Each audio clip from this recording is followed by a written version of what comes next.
Right then, Blades faithful, buckle up because we've got some massive talking points today that could shape the rest of our season. Welcome back to the channel, everyone.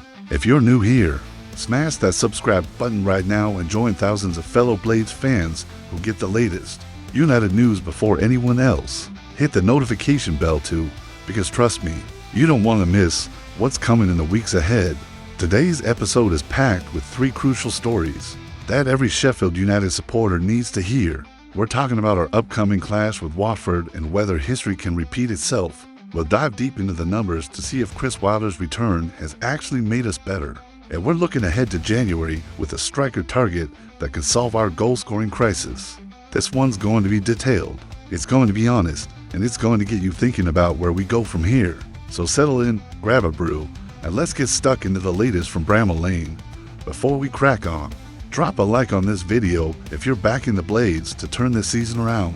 Your support means everything, and it helps us bring you more content like this every single week. Right, let's talk about Saturday's match against Watford, and why we desperately need lightning to strike twice. Here's the cold, hard truth facing us right now. Sheffield United are bottom of the championship table, and we still haven't won a single home game this season. Think about that for a moment. For matches at Bramall Lane, for defeats, 0 wins. Our fortress has become a house of horrors, and the pressure is absolutely mounting on Chris Wilder and the lads to turn things around fast. We've got Watford coming to town on Saturday, the 18th of October, and there's a fascinating backstory to this fixture that gives us a glimmer of hope. Last season, we were in almost identical circumstances, struggling for momentum, desperate for that first home win, and guess who provided it? Watford. On the 1st of September 2024, the Hornets visited Bramall Lane, and we nicked a 1-0 victory. It was hardly a footballing masterclass, but it was exactly what we needed. Just 2 minutes into the match, Callum O'Hare attempted a pass that struck the outstretched leg of Watford's goalkeeper Daniel Bachman and trickled into the net. Pure luck, absolutely. Did we care? Not one bit. That kind of fortune only comes your way when the football gods are smiling down on you. Right now, it feels like the entire universe is against us. We've hit the woodwork. We've had Pander pulling off penalty saves against Hull City, and yet we're still sitting on just 3 points from 9 matches. The margins are paper thin, and they're not falling our way. But here's where it gets interesting. Watford have just sacked their manager Paulo Pezzolano, despite him leading them on a 3-match unbeaten run. With 2 victories before the international break, they brought back Javi Gracia, who last managed the club between January 2018 and September 2019. This will be Gracia's first taste of championship football as a manager. He's coming into this cold, with no experience at this level. And here's the kicker, Watford haven't won away from home since February. That's right, February 2025. 8 months without a single away victory. They picked up just 2 points from 4 away matches this season, drawing 1-1 with Swansea City and 2-2 with Portsmouth. They're currently sitting 11th in the table, looking respectable enough, but all 3 of their wins have come at Vicarage Road. So we've got a new manager bounce to worry about, but we've also got a team that simply cannot win on the road. Something's got to give. One of these unwanted records is going to end on Saturday afternoon, and it absolutely has to be ours. The impact of not winning this match would be devastating. We're already 4 points adrift of safety, with Sheffield Wednesday and Oxford United joining us in the relegation zone. Every match that passes without 3 points makes the mountain steeper decline. Chris Wilder knows this league inside out. He's a master at grinding out results when backs are against the wall. But even he needs the players to deliver, and he needs that little bit of luck that's been evading us. Think about it. If we can't beat a Watford side that hasn't won away in 8 months, with a manager who's never worked in the championship at our own ground, then when exactly are we going to win? This is as good an opportunity as we're likely to get for weeks. Wilder's been working the lads hard during this international break. No warm weather training camps in Spain, no team bonding exercises, just pure, hard graft on the training pitch. He's told the media that the squad needs physical and tactical work, and he's using every minute to drill them. With 5 players out injured, he's got a decent-sized group to work with, including new signings like Danny Ings and Ben Mee, who are still finding their feet. The question is whether 2 weeks of intense training can translate into 90 minutes of effective football on Saturday. We need to be aggressive, we need to be clinical, and yes, we need a bit of that luck we had last season. when Bachmann turned the ball into his own net. But it's not just about luck, is it? We've created chances this season. Against Hull, we hit the post. Against Southampton in our last home game, we created opportunities but couldn't finish them. The fundamentals are there. We just need everything to click at the same time. And that brings me to you lot watching this video. Here's my question for the comments section. Do you believe this Watford match is genuinely our best chance to get that first home win? Or are you more confident about one of the upcoming fixtures? I want to hear your thoughts. Are we putting too much pressure on this one game? Or is Saturday absolutely must win? Let me know down below. And while you're there, give this video a thumbs up if you're desperate to see us get those 3 points. We need all the positive energy we can muster. And your engagement genuinely helps spread the word to more Blades fans. One last thing on this. Chris Wilder's got previous with turning around disasters. He's dragged us up from League One. He's kept us competitive in seasons where we had no right to be. If anyone can navigate us through this mess, it's him. But he needs time, he needs patience, and he needs results. Saturday could be the spark that ignites our season, or it could be another painful afternoon that sends us deeper into the mire. History repeated itself last season when Watford gave us that first home win.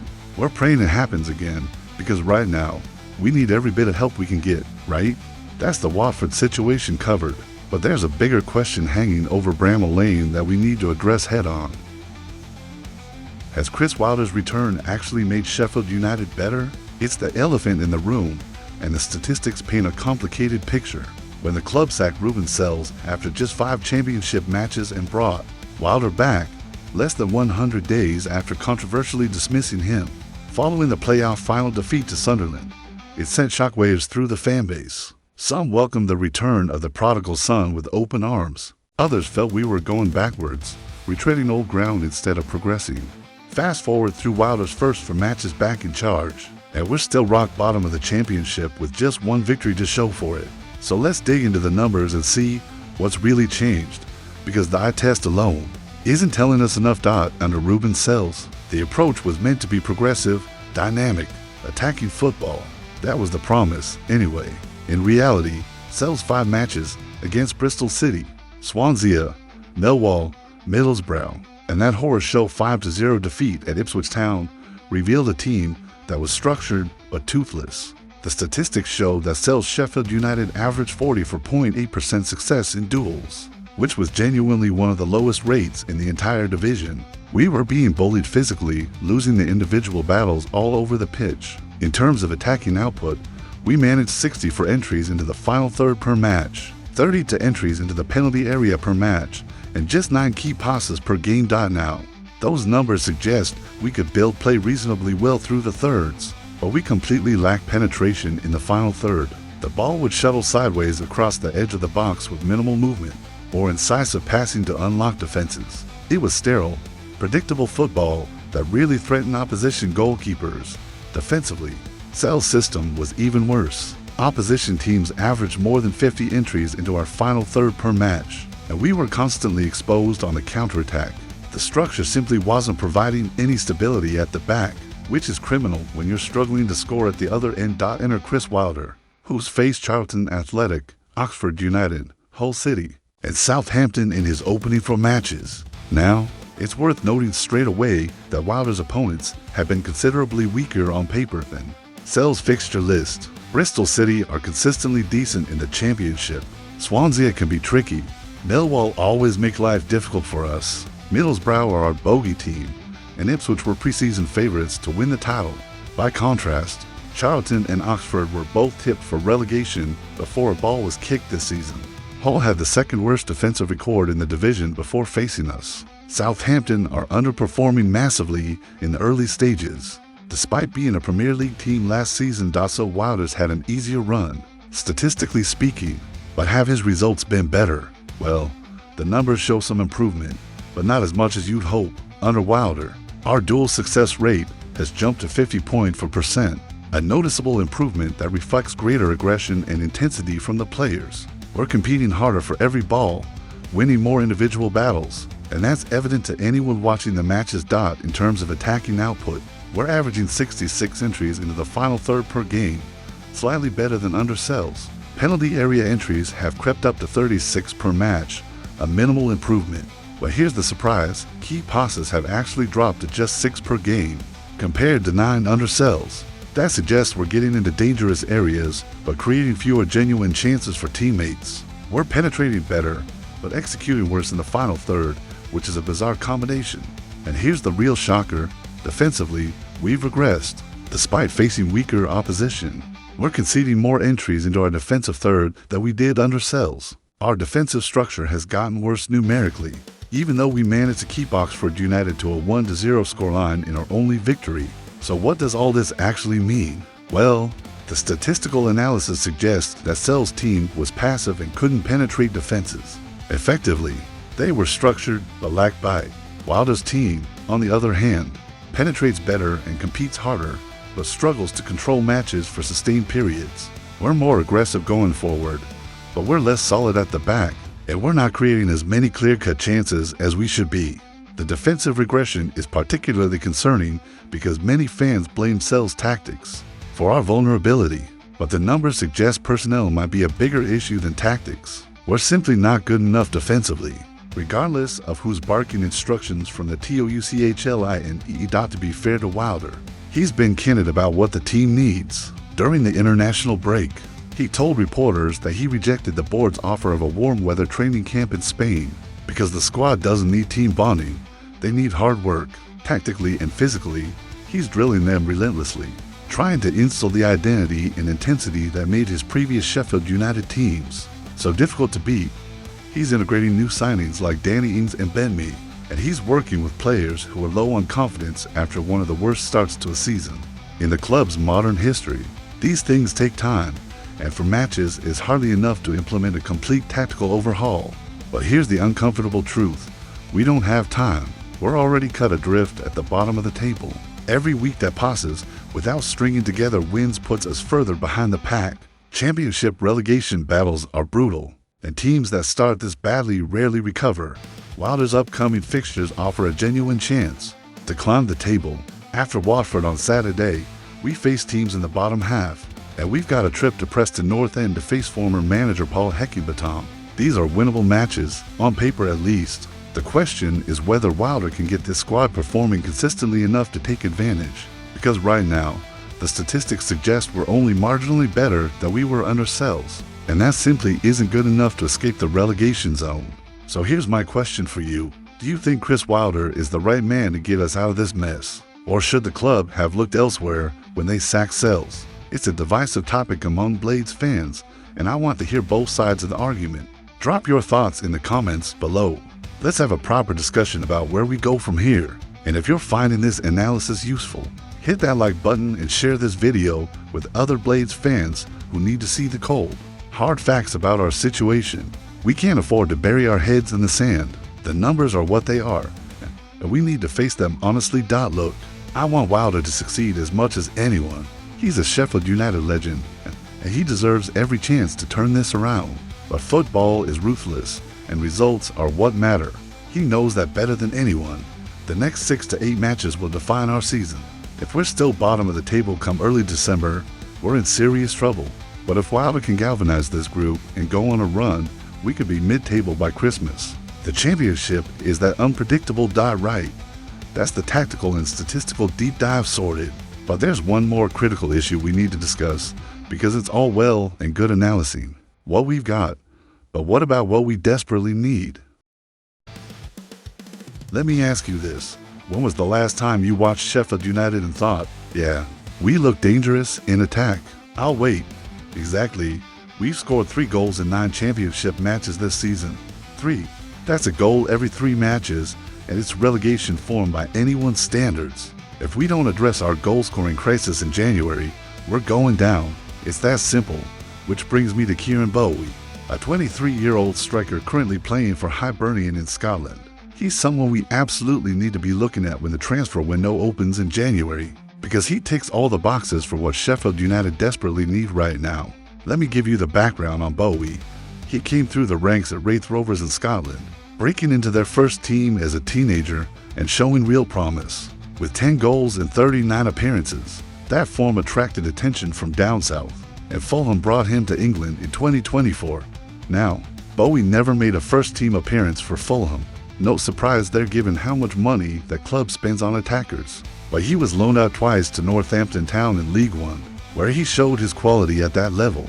85 appearances for Northampton, 14 goals scored. Not earth-shattering numbers, but solid and dependable for a young striker learning his trade in a tough division. Hibernian saw enough potential to bring him back to Scotland permanently in 2024, and that's where his career has really kicked on. In 36 matches for Hibs so far, Bowie scored 10 goals and provided for assists. This season alone, he's got 4 goals to his name, and he's become one of their most important players.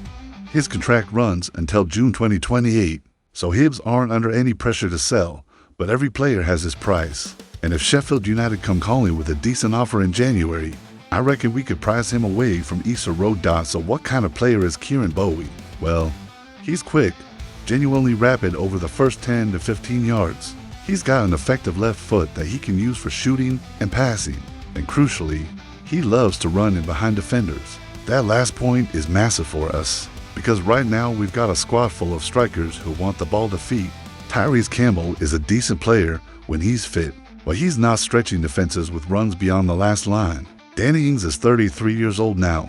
He's a clever player with superb movement, but he's not going to terrorize defenders with pace anymore. Tom Cannon showed promise when he first arrived, but he's disappeared recently and doesn't look like the answer either.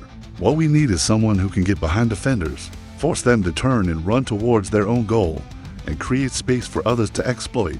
Bowie does exactly that. He's the kind of striker who makes defenders uncomfortable, because they know he's going to test their pace all game long. His goal-scoring record might not set the world alight. 10 goals in 36 games for Hibs is roughly 1 every 3.6 matches, but context matters. He's playing for a mid-table Scottish Premiership side, not a team dominating possession and creating chances by the bucket load. Give him better service, better teammates around him, and those numbers could easily improve. And here's the really important part. Bowie's 23 years old. He's not the finished article yet, but he's at the perfect age where he could come to Sheffield United, make an immediate impact, and still have massive room for development.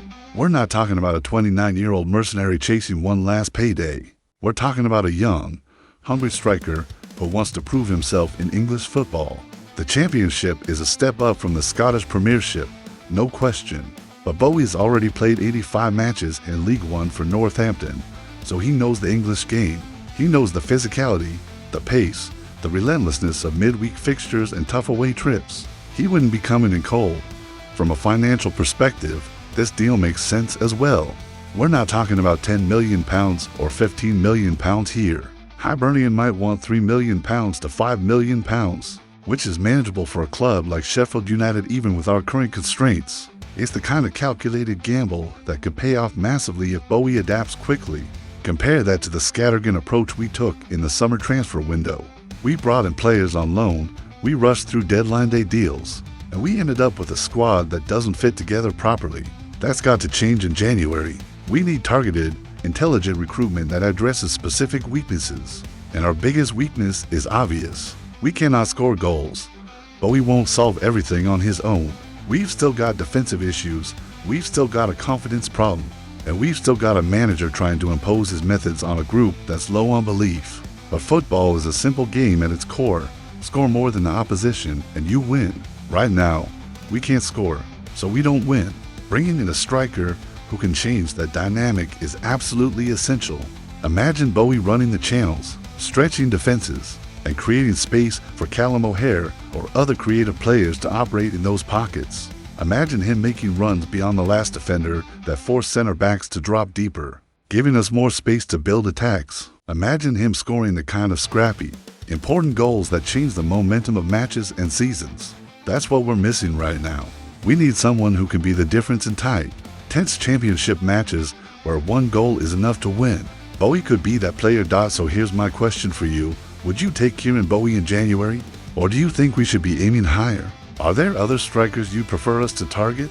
Let me know in the comments, because this is a conversation every Blades fan needs to be having right now. January could make or break our season, and we can't afford to get it wrong. And if you agree that we desperately need a goal scorer in January, Smash that like button and let the algorithm know that Sheffield United fans are paying attention. Our club needs to hear the message loud and clear. Invest in a striker or risk losing championship status. Look, I'm not saying Kieran Bowie is the only answer. There are other options out there, other strikers we could target, but he represents the kind of smart, strategic thinking we need to be doing in the transfer market. Young, hungry, proven at a decent level, and available for a reasonable fee. That's the profile we should be chasing. Chris Wilder's worked wonders with strikers before. He got the best out of Billy Sharp for years. He improved Oli McBurney. He made Iliman Ndiaye into a player worth millions. If he can do the same with Kieran Bowie, we might just have found the missing piece of the puzzle. But time is ticking. January feels like a lifetime away when you're bottom of the table in October. We've got to navigate the next 2 months with the squad we've got, and only then can we reinforce. It's going to be a long, hard slog until that transfer window opens. All right, that's the January transfer target covered. Now let's bring all three of these stories together and talk about what it all means for Sheffield United going forward. So there you have it, Blades fans, 3 massive talking points that could define the direction of our season. We've got Watford coming to Bramall Lane on Saturday the 18th of October, and we're praying that history repeats itself. Last season, they gave us our first home win of the campaign with a fortunate 1-0 victory. We need exactly that kind of luck and exactly that kind of result right now, because for home defeats from 4 matches simply isn't good enough. We've looked at the statistics comparing Ruben Sell's tenure to Chris Wilder's start, and the numbers reveal that improvement has been marginal at best. We're competing harder, we're penetrating slightly better, but we're creating fewer chances and we're less solid defensively despite facing weaker opposition. Wilder's got time to turn it around, but not much time. Results need to start coming quickly, and we've talked about Kieran Bowie, the 23-year-old Hibernian striker who could provide the goal-scoring threat we so desperately lack. With just 3 goals in 9 matches this season, we're in a relegation battle unless we find someone who can put the ball in the net. January can't come soon enough, and Bowie represents the kind of smart, strategic signing that could make all the difference. The common thread running through all 3 stories is urgency. We're bottom of the championship for points from safety, and every match feels like a must-win. The pressure on Chris Wilder and his players is immense, and the next 6 to 8 matches will tell us everything we need to know about whether this team has the character to fight its way out of trouble. I genuinely believe we'll be okay. The championship is a long, grueling season with 46 matches, and there's plenty of time to turn things around. We've got quality in the squad, players like Ings, O'Hare, Souter, and Arblaster who are far too good to be playing League One football. But belief alone won't keep us up. We need results, and we need them starting this weekend. Before I let you go, I want to ask for your help.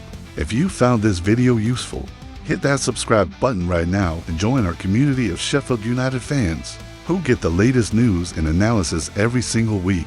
We're building something special here, and your support makes it all possible. Drop a like on this video to help it reach more Blade supporters, and turn on notifications so you never miss an upload. The more engagement we get, the more content we can create, and the louder our voice becomes in supporting this club. And most importantly, get involved in the comments section. Tell me what you think about the Watford match. Tell me whether you back Chris Wilder to turn this around. Tell me if you'd sign Kieran Bowie in January, or if you've got other targets in mind. This channel only works because of you lot engaging, debating, and sharing your opinions. Share this video with your fellow Blades fans on social media, on Twitter, Facebook, WhatsApp groups, wherever you talk football. Let's spread the word and get everyone talking about where Sheffield United go from here. We're all in this together, whether we're at Bramall Lane every week or watching from the other side of the world. We're Sheffield United supporters, and we stick together through thick and thin. Right now, it's thin, very thin, but we've been here before, and we've always come through it. Keep the faith, keep supporting the lads, and keep coming back to this channel for all your Sheffield United news and analysis. I'll be back later this week with more content, and I'll definitely have a video breaking down the Watford match once that's done and dusted. Come on, you Blades, let's get that first home win on Saturday and start climbing this table. I'll see you in the next one. Up the Blades!